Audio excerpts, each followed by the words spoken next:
matriarcado.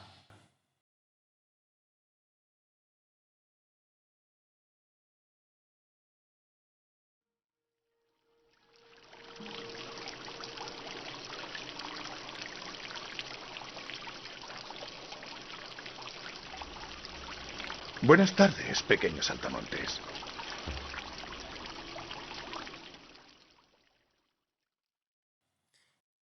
El primero que habló sobre el matriarcado fue Bachofen y lo hizo apoyándose en la fuente escrita de Herodoto. No, ¿No qué, pequeños saltamontes? que no es cierto. ¿Que no se basó en Herodoto? No, eso tú lo sabes. Entonces que no es cierto. Que el primero haya sido Bachofen. ¿No? ¿Tú sabes de alguien más? Pues sí, pero tú también. Ah, yo sé de alguien más. No. A ver, profe Pollo, ¿no me estás diciendo que lo que escribió Bachofen lo hizo basándose en lo que escribió Herodoto? Pues sí. Entonces el primero en hablar del matriarcado fue Herodoto. Ah, pues sí, tienes razón. 1-0 a favor del pequeño Saltamontes. Como te decía, el primero que habló sobre el matriarcado fue Herodoto. Ay sí, cámbiale, ahora fue Herodoto. Bueno, ya déjame hablar. Está bien, continúa. Según hemos visto en el capítulo pasado, según Herodoto había matriarcado entre los egipcios, aunque también dijimos que esto no era cierto. En fin, pero no solo los egipcios. Según Herodoto, también entre los licios había matriarcado. Y así lo vemos en esta cita de Bachofen. Los licios, señalaba Herodoto, ponían nombre a sus hijos no como los griegos, a partir del padre, sino exclusivamente a partir de la madre. Ponían de relieve en los datos genealógicos solamente la línea materna y juzgaban la categoría de los niños únicamente según la madre. Pero bueno, los egipcios me queda claro dónde estaban, pero ¿los licios? En el Asia Menor, en lo que hoy es Turquía. Pero además de egipcios y licios, Bachofen encuentra también matriarcado entre los cretenses y los etruscos. Cretenses, licios, pero sobre todo los primeros, son de la misma familia que los griegos. Comparten una misma mitología. Y si unos y otros son, por así decirlo, hermanos, pues bien, son primos con los etruscos. Vamos a decirlo muy esquemáticamente, aunque simplificándolo un poco. Los cretenses, a los que mejor llamaremos minoicos, son los antepasados de los griegos, así como los etruscos lo fueron de los romanos. Pues bien, Bachofen identifica a estas como civilizaciones matriarcales, y posteriormente nos presenta un proceso de evolución. Es decir, más que civilizaciones puntuales, el matriarcado de Bachofen es sobre todo la hipótesis de una humanidad que va progresando con el paso del tiempo, que es, en este sentido, cada vez más civilizada. Hay un progreso de la primera a la segunda y luego a la tercera. ¿Y cómo le llama Bachofen a la primera fase? A la primera le llama el etairismo afrodítico, y consistía básicamente en el poder de la fuerza física. Los hombres más fuertes que las mujeres impusieron sobre ellas todos sus deseos. Sociedad, leyes, ¿para qué? Básicamente todos changos, y el más fuerte gana. Si el más fuerte quiere, aunque el más débil no. En esta época tan caótica, lo mejor que podían hacer las mujeres, más débiles que los hombres, era esconderse, porque no había ningún límite a la violencia que podían sufrir, ni siquiera la defensa del esposo, el hijo, padre o hermano sobre su esposa, madre, hija o hermana, porque claramente el matrimonio en una sociedad así no tenía sentido. Y sin matrimonio, pues tampoco había vínculos familiares. Los hijos, claro, pero... En fin, era una época muy problemática. Dionisio, que es el dios griego de las orgías y del desenfreno, es el... Espera, yo sabía que Dionisio era el dios del vino. Sí, bueno, claro. Dionisio es el dios orgiástico del vino y del desenfreno. Es un dios desordenado, es el amo de esta fase, y junto con él está también Afrodita, que es la diosa del deseo sexual. Ambos están en constantes fiestas, orgías, bacanales. Posteriormente, las mujeres se rebelaron. La mujer que siente la imperiosa necesidad de una vida regulada, de una civilidad más pura, se rebela contra la violación de sus derechos, se hace amazona y opone al varón una resistencia armada. Ahora eran ellas, y no ellos, los que tenían el poder. En esta visión de Bachofen, según el comentario de Stella Jorgudi, las mujeres, y no los hombres, fueron las que originaron las organizaciones sociales. Bachofen dice igualmente: abandonada sin protección a los abusos del hombre y mortalmente cansada por el deseo de aquel, experimenta el anhelo de unas condiciones ordenadas y una civilización más pura. Dice igualmente: de la maternidad que da a luz surge la hermandad general de todos los hombres. Ahora somos hermanos, y en tanto que hermanos, constituimos una sociedad. A la mujer se asocia la primera elevación de la raza humana, el primer progreso hacia la civilización y hacia una existencia regulada, la primera educación religiosa y, por lo tanto, el disfrute de todo bien superior. Después de la victoria de las mujeres sobre los hombres, los roles se invierten. La diosa principal, según Bachofen, es Deméter. Ella, que es la diosa madre, y que en su maternidad hereda sus atributos a su hija, Perséfone, instaurándose de este modo la costumbre de la matrilinealidad y la sucesión femenina. ¿Matrili qué? Matrilinealidad. Pero eso parece un trabalenguas. ¿Qué es matri... matri... ¡Ah! ¡Eso! Matrilineal. Una cultura matrilineal es aquella en la que el apellido importante es el de la mujer y no el del hombre, como por ejemplo lo es en nuestra sociedad. Y como Herodoto decía que ocurría también entre los egipcios y entre los licios, y Bachofen le creía. ¿Y no era cierto? Pues no conozco tanto sobre los licios, pero entre los egipcios no. El caso es que Deméter es la diosa griega de la agricultura, y en este sentido, pues también es la madre de la civilización, pues éstas surgieron cuando las sociedades arraigaron finalmente en un sitio al hacerse sedentarias. Ya no andaban de un lugar para otro buscando su alimento. La civilización entonces toma como modelo a Deméter y su hija. Ellas, con su relación madre-hija, son las representantes del derecho materno.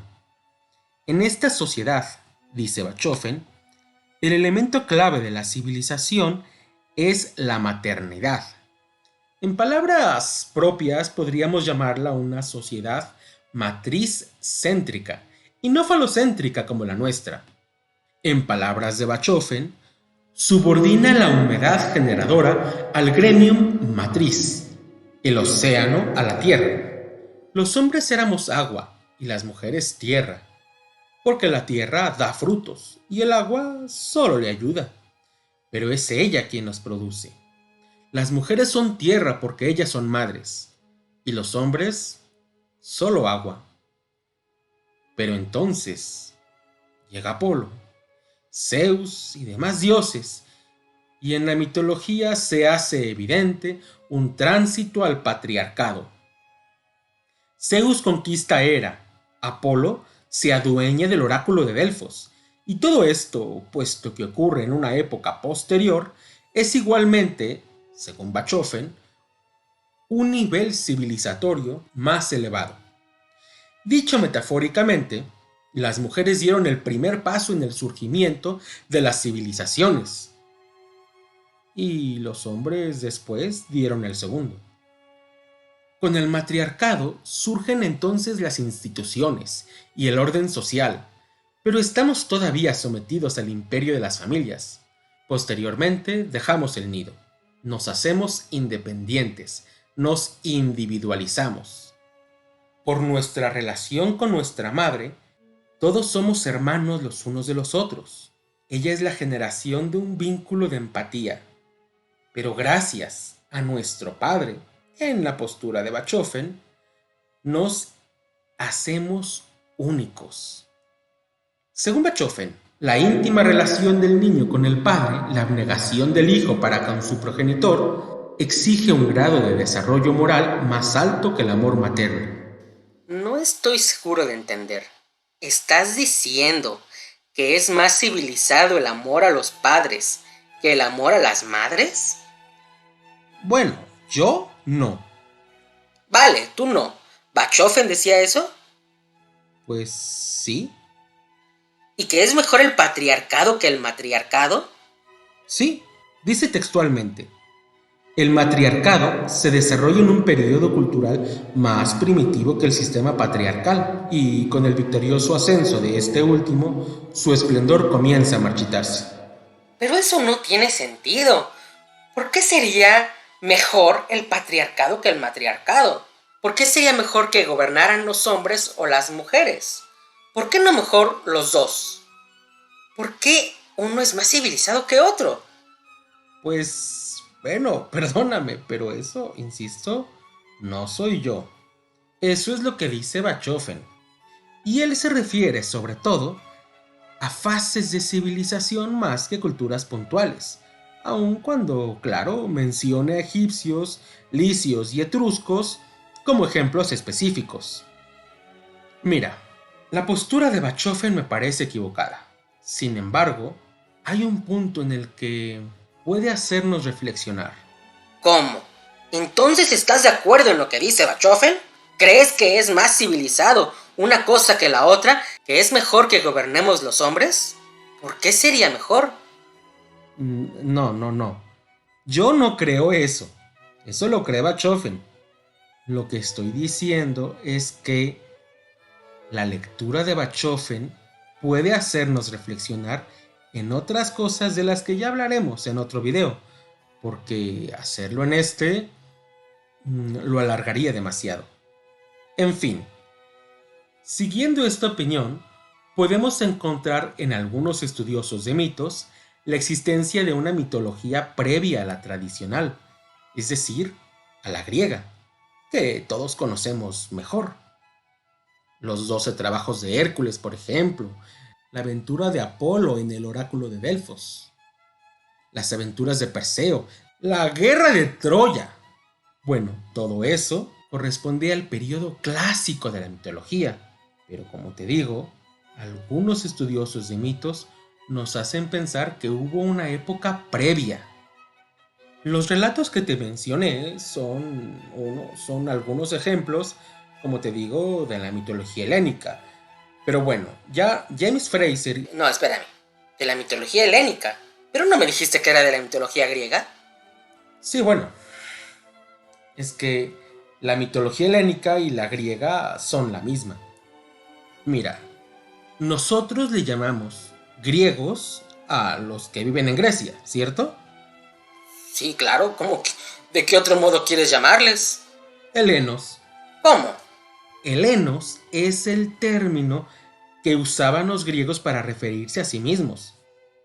La palabra helenos es más cercana al gentilicio en su idioma original. Los griegos eran los helenos. Como te decía, James Frazer, Robert Graves y otros mitólogos, Karl Kerenji también, nos presentan en hipótesis la existencia de una mitología que correspondía a una cultura anterior, que era matriarcal y no patriarcal. en donde muy probablemente encontraríamos más heroínas que héroes. Por lo pronto, recordemos aquella historia de Apolo y la conquista de Delfos.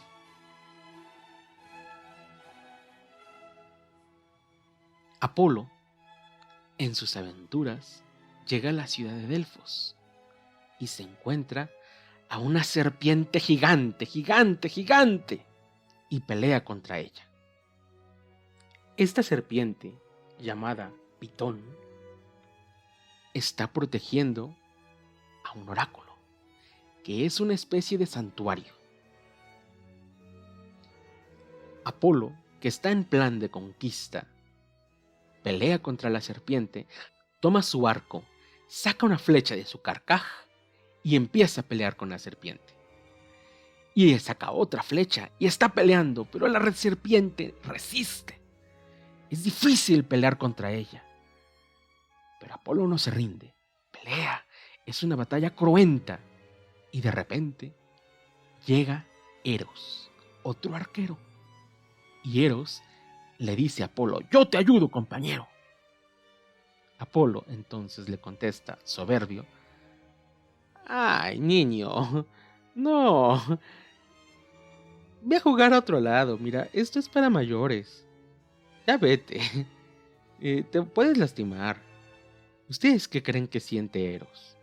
Bueno, ¿ustedes han escuchado alguna vez cuando a un niño le dicen que es un bebé? ¿Qué contesta el niño cuando le dices: ay, eres un bebé? Podemos imaginarlo. Se le humedecen los ojos, se le ponen rojos y te dice: yo no soy un bebé. Bueno, está bien, no lo eres, pero vete a dormir. Bueno, a Eros no le gustó que Apolo le dijera bebé, que Apolo lo hiciera menos. Se sintió humillado. Y entonces decidió no ayudarlo, pero tampoco irse. Mejor tomó el arco y lo apuntó no al dragón, sino a Apolo, a este dios, que se le ocurre humillarme y decirme que soy un bebé. Va a ver. Y entonces toma una flecha y le dispara. Pero, bueno, pues las flechas de Eros, cuyo nombre latino es Cupido, tienen que ver con el amor. Y entonces le dispara a Apolo una flecha. Sus puntas son de oro. Y cuando le dispara la flecha, Apolo se enamora. Está enamorado. ¿De quién? Pues de la primera mujer que vea. Y la primera mujer que ve es Dafne. Dafne es la sacerdotisa que cuida este santuario que Apolo está intentando conquistar. Una vez que Apolo está enamorado de Dafne, entonces Eros o Cupido toma otra flecha y ahora le dispara a Dafne. Pero, pues, ¿cuál fue el castigo para Apolo? ¿Le dio un amor correspondido? No, esperen un momento, porque la flecha que le disparó a Apolo tenía la punta de oro, y en cambio, la flecha con que Eros o Cupido le dispara a Dafne tiene la punta de plomo. Entonces Dafne no ama a Apolo. Dafne lo odia. Es un amor no correspondido. Entonces la venganza de Cupido no fue tan mala. Y Apolo persigue a Dafne. Dafne, amor mío. Pero Dafne: no, lárgate, vete, no quiero contigo. Dafne, escúchame, hazme caso. No, lárgate. Bueno, a ver si Apolo aprende a no decirle bebé a Cupido.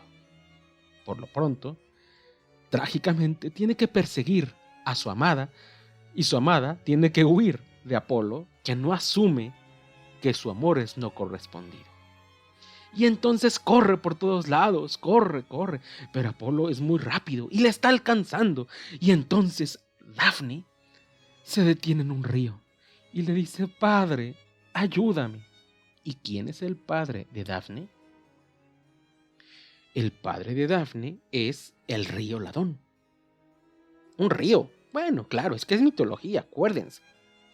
Como sea, Dafne le dice, ayúdame. Y cuando Apolo ya la ha atrapado, en ese instante, Dafne se convierte en un árbol, en un laurel.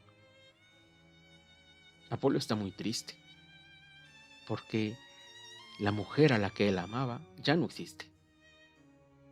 Ahora solo existe un árbol, un laurel.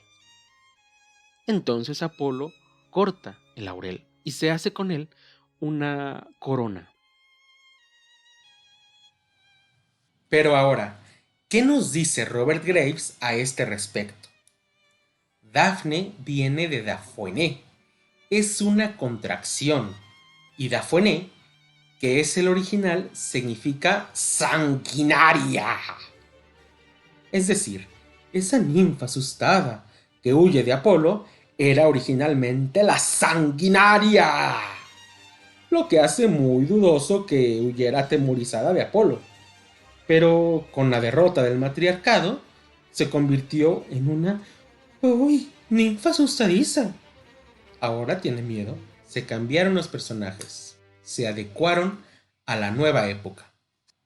Según Graves, los mitos que han llegado a nuestros días son los patriarcales, en los que Zeus es el dios principal. Entre diosas y mujeres mortales tiene tantas amantes que tan solo enumerarlas resulta una tarea muy difícil. Él es verdaderamente el padre de los dioses. Y bueno, de sus diosas y mujeres con las cuales tiene a sus hijos, a algunas las seduce, a otras las engaña y a otras más las viola. Él es el dueño, el monarca del imperio. Pero antes de continuar, dime tú por qué crees que es importante que estemos enfatizando en las características amatorias de Zeus. Pues... porque era un macho que estaba con muchas mujeres. Pues sí, pero... Vaya, ¿tú te acuerdas qué es el ebemerismo? ¿No? Lo vimos en un capítulo pasado. ¡Ah, claro! Ebemerismo, ya recuerdo. Habla de que la mitología tiene raíces históricas, ¿sí? Sí, es eso precisamente. Por ejemplo, pues la Ilíada es sobre una guerra que sí existió. Y bueno, no fue porque París se hubiera robado a Helena. Pero bueno, la guerra sí existió. Sí, en efecto. Bueno, pues lo que dice Robert Graves es que todos los mitos primitivos sobre la seducción de ninfas por los dioses se refieren, al parecer, a casamientos entre caudillos helenos y sacerdotisas de la luna locales, a los que se oponía enconadamente Hera, o sea, el sentimiento religioso conservador.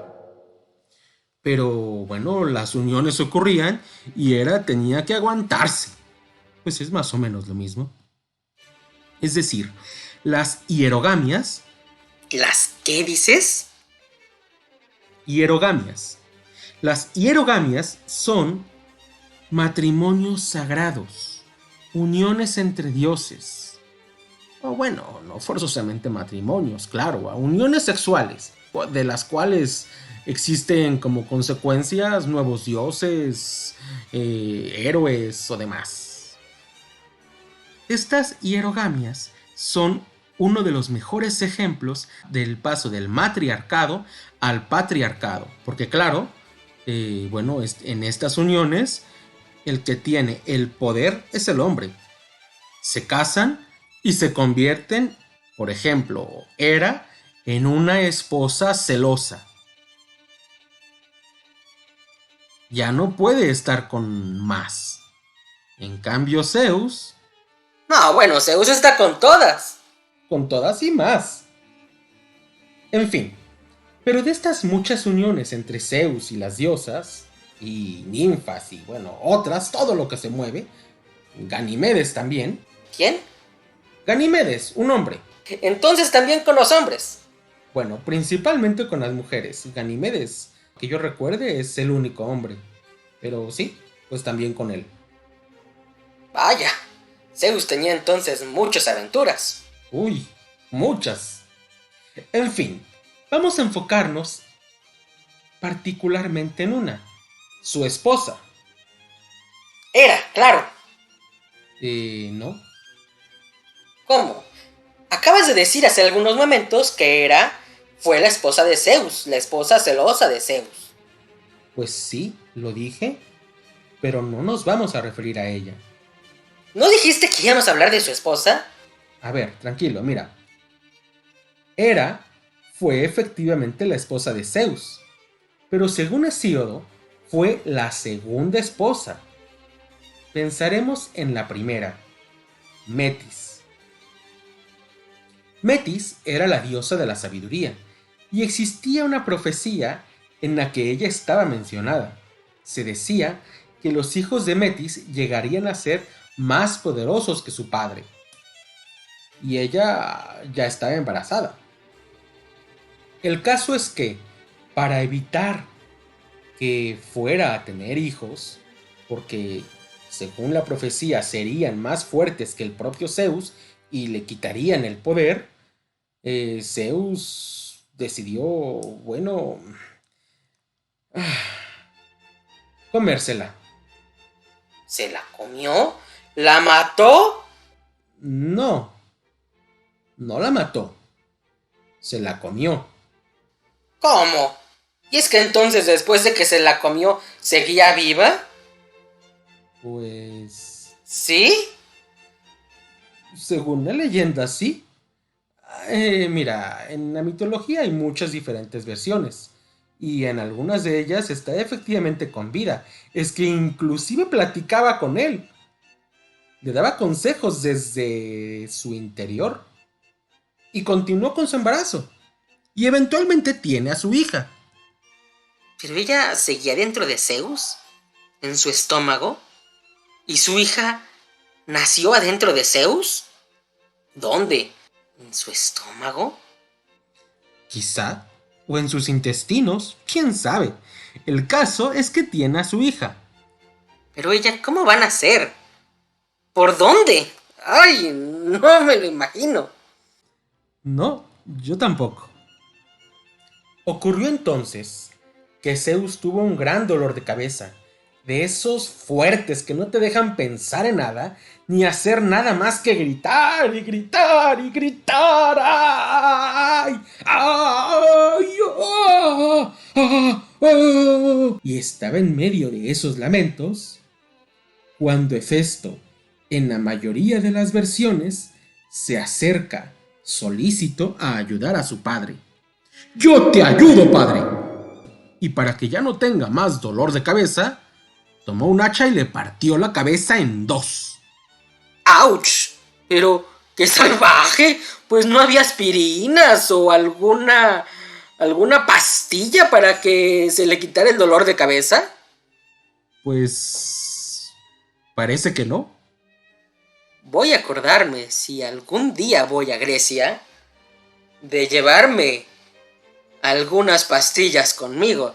No sea que alguien me quiera ayudar a que se me quite el dolor de cabeza. Pues sería muy sabio de tu parte. En fin, ya entendemos el dolor de Zeus. Estaba dando a luz. Atenea, su hija, estará buscando por dónde nacer, y él ahí, recién nacida y armada hasta los dientes. Atenea es la diosa de la guerra y también de la sabiduría. Pero la sabiduría ahora proviene de Zeus. Ella es hija obediente de su padre. Estos mitos y otros muchos nos hace pensar, dice Robert Graves, que efectivamente hubo una época anterior. Podemos imaginar, por ejemplo, que anteriormente la sabiduría, más que representada por Atenea, que era hija obediente de Zeus, lo era por Metis, una diosa independiente, y que Gea, y no Apolo, era la dueña del oráculo de Delfos. Esto último es, por ejemplo, lo que nos dice Pausanias. Pausanias es el que nos habló de Femonoe, ¿verdad? Sí. Ah. A esta mitología anterior a la clásica, que es más conocida, se le llama prehelénica. Y aquí, según cuenta Robert Graves, tenemos un mito de la creación muy diferente, en el que Eurínome es la madre de todo, junto con una serpiente llamada Ofión. En el principio, Eurínome, la diosa de todas las cosas, surgió desnuda del caos, pero no encontró nada sólido en que apoyar los pies, y, en consecuencia, separó el mar del firmamento, y danzó solitaria sobre sus olas.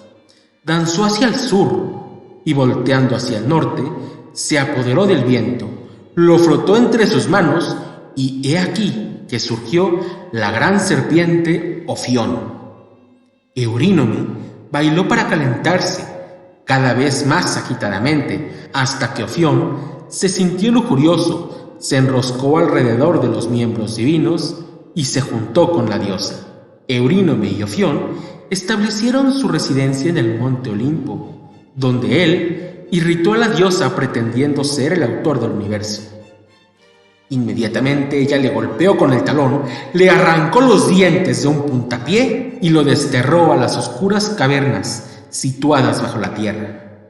En esta mitología hay una gran diosa, que a veces es identificada con Hera y en otras ocasiones con Artemisa y... Artemisa es la diosa de la caza, ¿verdad? En la mitología clásica, en la griega, pues sí, pero bueno, también lo es en la prehelénica. Está relacionada con las fieras. Ella es la señora de las fieras, llamada también Britomartis. Aunque esto ya es propiamente mitología minoica, es decir, original de la isla de Creta. Y con respecto a esta diosa, vale la pena especificar que tiene una característica muy extraña. Es una diosa lunar en general, y es muy importante en este tema las fases de la luna, lo que es una referencia al periodo menstrual, pues igualmente, cada cierto tiempo existe un momento en que la luna se esconde, la luna nueva. También debemos decir que esta diosa se identifica igualmente con 3 mujeres, una mujer joven, una madura y otra anciana. La gran diosa es una especie de trinidad. Y ahora observemos. Grecia. Pero si nos acercamos a la parte sur, encontramos la isla que hoy llamamos Creta, y en donde en su momento florecía la cultura minoica, en donde estaba el palacio de Cnosos. Y aquí tenemos en una de sus pinturas a un toro. ¿Te suena conocido? Pues se parece a lo que habíamos visto ya anteriormente, a la leyenda de Teseo y el Minotauro. Exactamente. ¿Te acuerdas cómo iba? Pues un poco, pero mejor cuéntame tú. Muy bien, Teseo era un héroe ateniense, era un príncipe, y se había ofrecido voluntariamente a ser llevado como prisionero a la isla de Creta, que por entonces era más poderosa que Atenas, de donde él era príncipe. De modo que él y otros más eran el tributo, y cuando llegaran a Creta tendrían el trágico destino de convertirse en comida para el Minotauro, un monstruo que era un hombre con la cabeza de un toro, pero Teseo, que era un gran héroe, se metió al laberinto, no con la intención de convertirse en comida, claro, sino de matar al Minotauro. Y lo consiguió.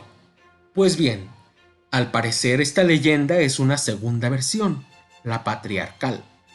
Pero, según dice Robert Graves y una mujer de la que hablaremos dentro de poco, ya existía desde épocas matriarcales. Pero entonces sí hubo un matriarcado. ¿No decías que Herodoto había exagerado las diferencias y que Bachofen se había basado en él? De modo que entonces, pues, ambos estaban equivocados. Sí lo dije, pero la hipótesis del matriarcado no está solamente en Bachofen y en Herodoto. Estas fueron solo los primeros planteamientos, Heródoto durante la antigüedad y Bachofen ya entrada la era moderna. Posteriormente, hubo nuevas versiones, nuevas hipótesis sobre un matriarcado prehistórico. Tanto Robert Graves, que se basa en los mitos, como Mariya Gimbutas, de quien hablaremos pronto. Muy bien, y ya dime, ¿cómo era la versión matriarcal de este mito? Es que no hay tanto. Son más bien hipótesis, no tenemos un compendio de mitología prehelénica. Homero, Hesíodo, Apolodoro, Sófocles, Eurípides, Esquilo y otros muchos son los autores de la mitología helénica.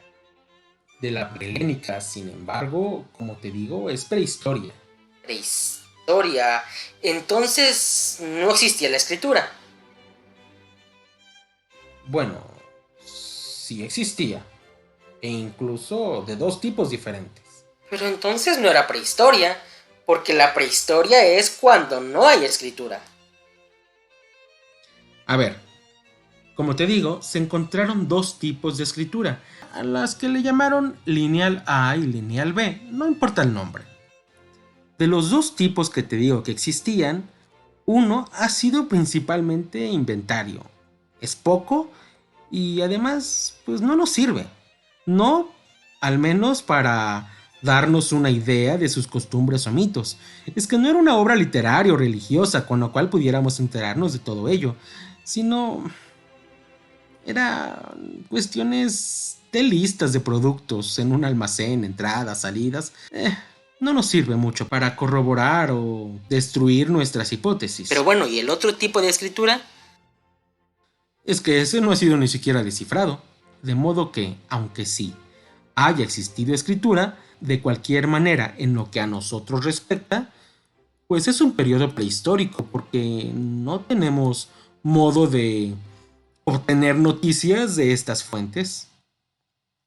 En fin, lo que tenemos son principalmente suposiciones, y esa es, de hecho, una de las razones por las que Robert Graves, en lo personal, me genera algo de desconfianza.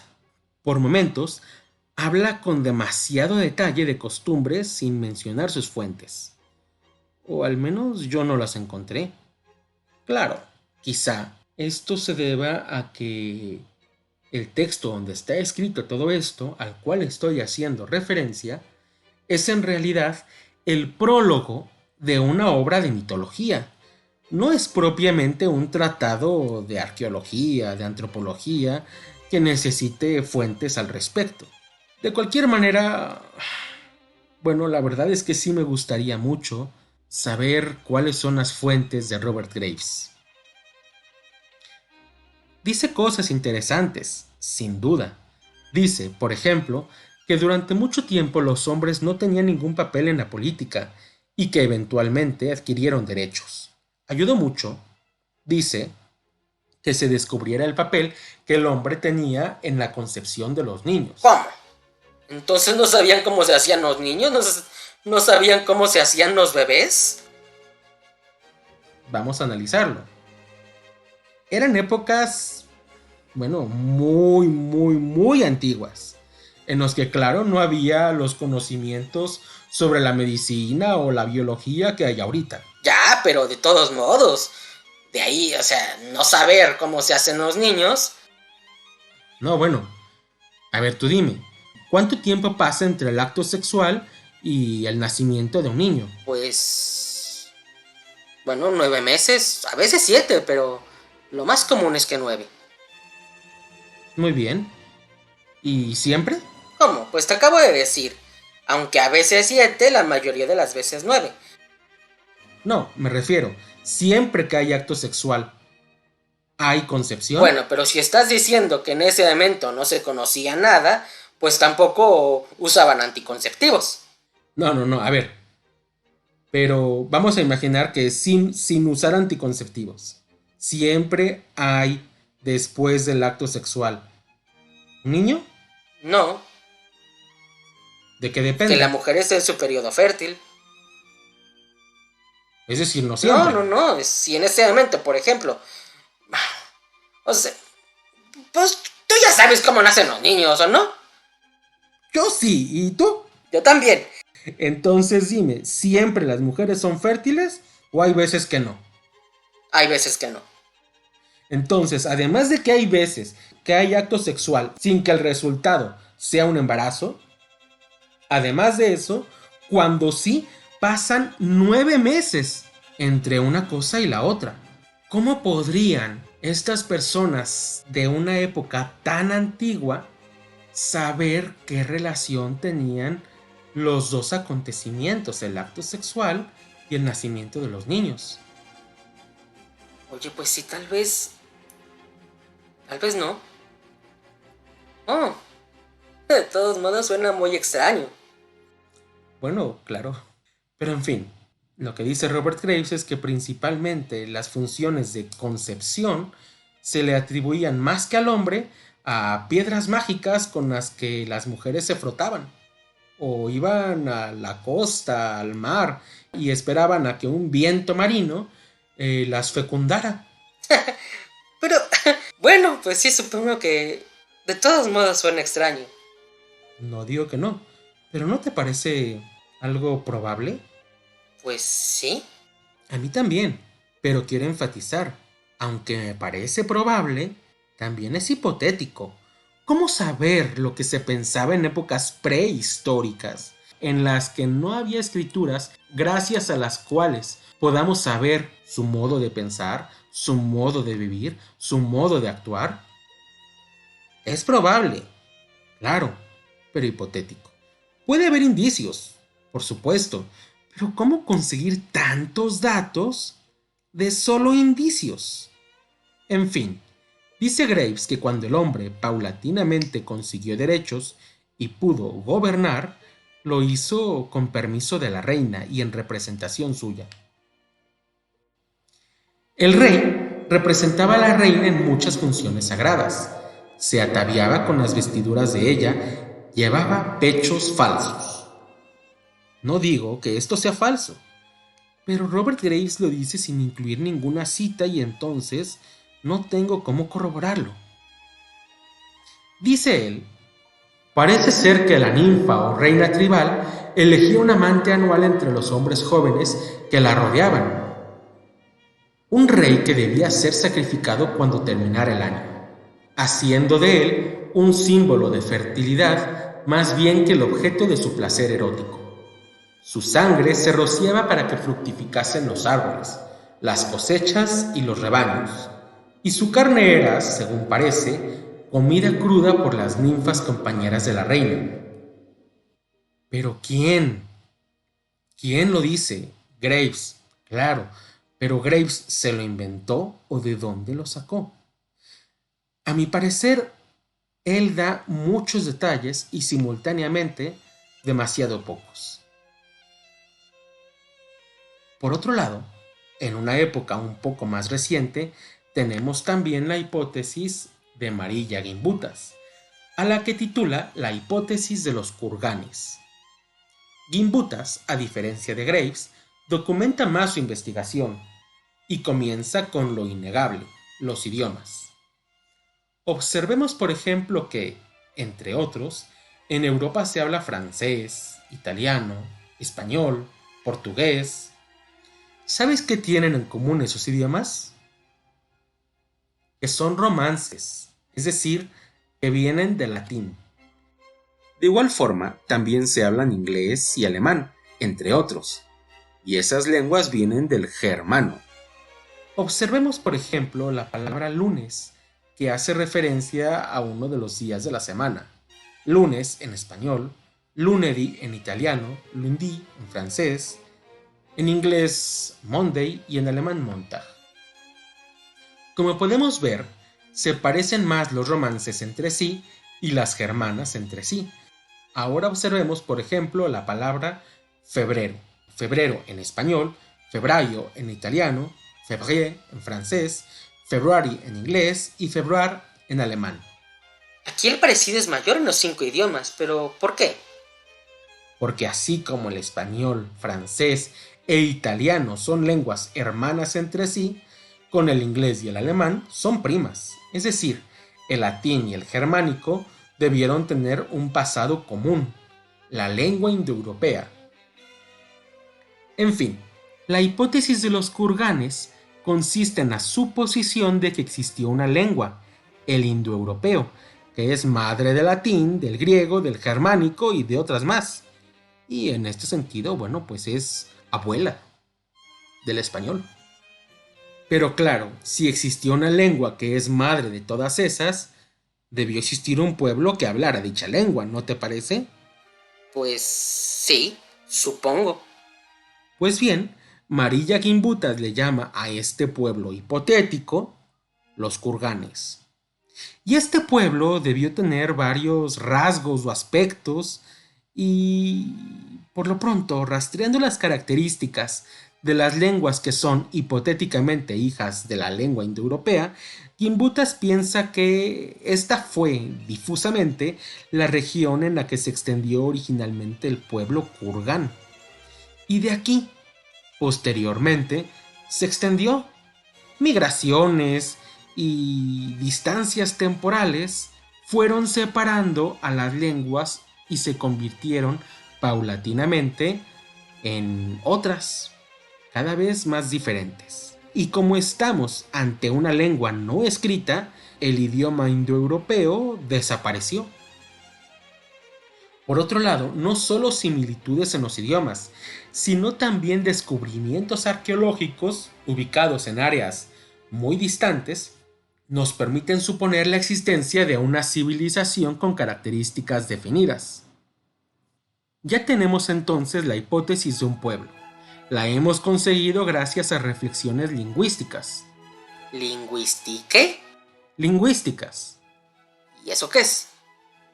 Pues reflexiones sobre la lengua, sobre los idiomas, sobre los lenguajes. Ok, sí. Todo lo que hicimos, de que si se parecen o no se parecen las palabras, en fin. Con base en esas y otras más arqueológicas, Marilla Gimbutas habla de un pueblo, los kurganes, que tenían una sociedad matriarcal. ¿Y ella sí tiene fuentes? Fuentes escritas, pues como te digo, la muy escasa escritura que había o no nos sirve para estas reflexiones o bien no ha sido ni siquiera descifrada. De modo que, por buena o plausible que sea, la hipótesis del matriarcado prehistórico es y será tan solo una hipótesis. En fin, al margen de estas fuentes escritas, Gimbutas tiene, como te digo, descubrimientos arqueológicos. Por ejemplo, en Austria se encontró esta estatuilla a la que se le atribuye una gran antigüedad, de 28.000 a 25.000 años antes de Cristo, y se le dio el nombre de Venus de Willendorf. Y en Francia se encontró esta otra, cuya antigüedad, como puedes ver, es similar, y a esta se le da el nombre de Venus del Spiegel. Tenemos entonces estatuillas de mujeres en las que están muy resaltados sus senos y caderas. Y...